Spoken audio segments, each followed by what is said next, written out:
Sources: Lakers agreed a 2-year, $12 million deal with forward Jake Laravia. Before addressing their publicly stated priority of signing a center, the Los Angeles Lakers have moved to reshape their wing depth at the start of NBA free agency. On Monday, the Lakers agreed to a 2-year, $12 million contract with forward Jake Laravia. Sources told Shams Charania of ESPN. The domino effect of Dorian Finney-Smith's departure. The move for Laravia was a direct result of the Lakers' Plan B coming into effect after their own free agent, Dorian Finney-Smith, agreed to a 4-year, $53 million deal with the Houston Rockets. Finney-Smith's status. The 32-year-old is recovering from left ankle surgery to address a lingering issue, but is expected to be ready for training camp. Despite the ankle problems, he remained an effective defender for the Lakers. Lakers' interest, L.A., which acquired Finney-Smith from Brooklyn in December, had an interest in re-signing the veteran. However, the team exercised financial discipline in negotiations. Long-term goal. This discipline was reportedly driven by a desire to preserve salary cap space for 2027, when the team hopes to have enough room to sign a max salary free agent. Who is Jake Laravia?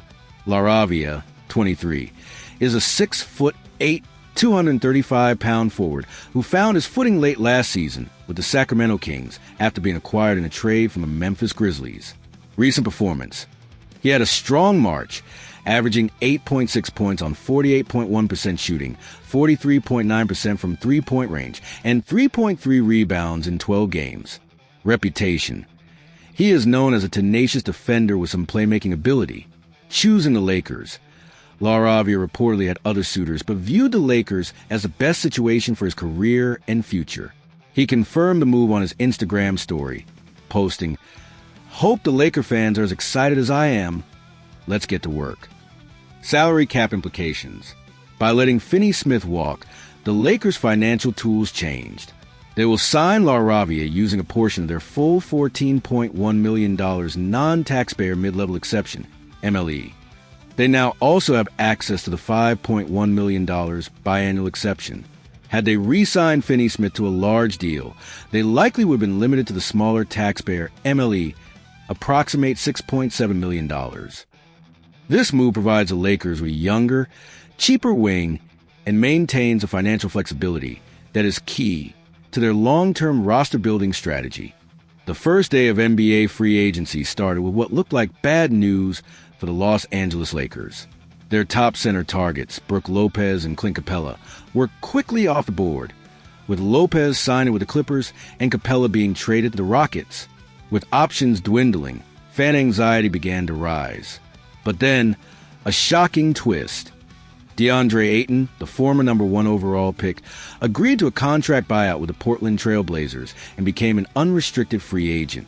Suddenly, the most talented center available fell right into the Lakers' lap. And according to NBA insider Chris Haynes, the connection is very real. Strong possibility of Ayton joining the Lakers. Speaking on the situation, Chris Haynes did not mince words, stating that Ayton signing with the Lakers is a strong possibility. That's a strong possibility. A strong possibility. Haynes said, the Lakers already had a plethora of options to look for at the center position in free agency.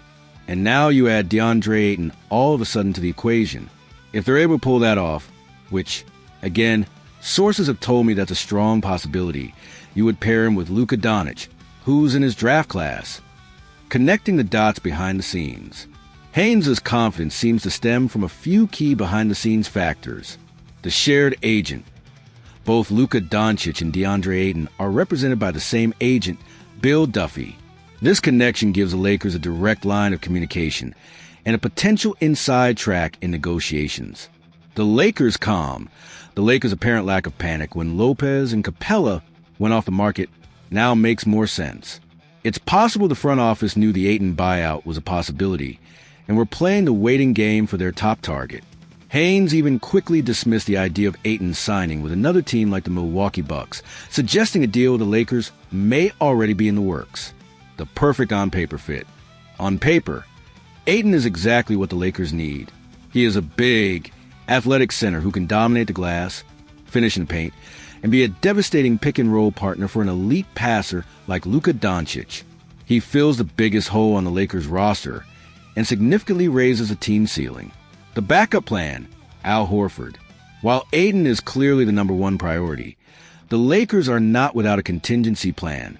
Reports indicate they also have interest in veteran center Al Horford should the Ayton deal fall through.